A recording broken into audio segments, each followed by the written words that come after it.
Now let's turn to news from Nigeria. Cleric Ibrahim Zakzaky, who is the leader of the Islamic Movement of Nigeria, remains behind bars as his supporters continue to face security forces in protests for his release. Protesters claim that 24 people have been killed in the latest confrontation, but the army has refuted this, saying only 3 people have died.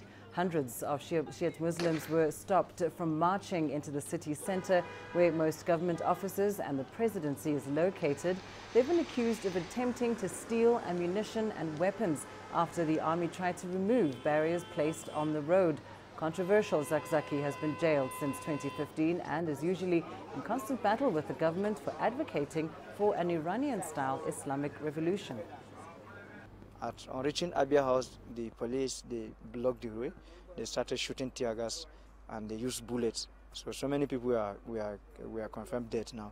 But we are yet to know the number of people that died today.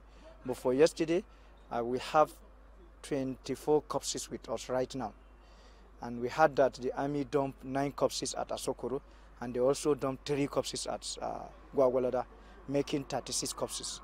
I'm not happy with what is happening. I'm not laying blame to the government. I'm not blame to them.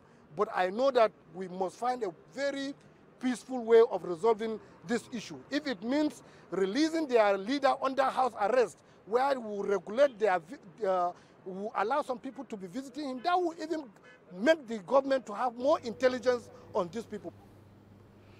Well, for more on this, we're now joined by CGTN's Kelechi Ibrahim in Abuja. Kelechi, it seems things keep escalating in this tension between police and Shiite Muslims. 24 people allegedly killed, 400 protesters arrested. Can you give us an update?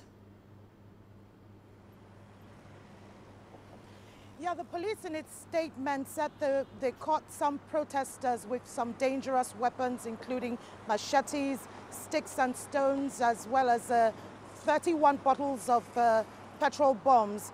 Now, they have been at loggerheads with the law enforcement agents, and they said the law enforcement agents are blaming them for disrupting the peace and stability in the city.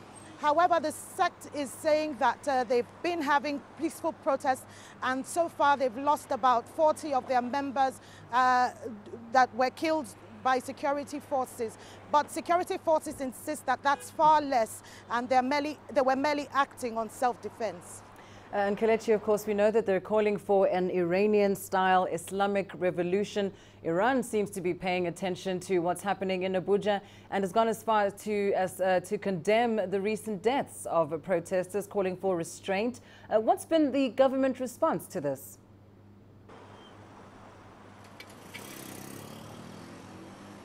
Well, yes, the group has been calling for the Iranian-style system of worshipping, you know, but then it's against what majority of the Sunni Nigerian northern Muslims believe in, and that perhaps that's why there's been a lot of animosity in the scheme of things.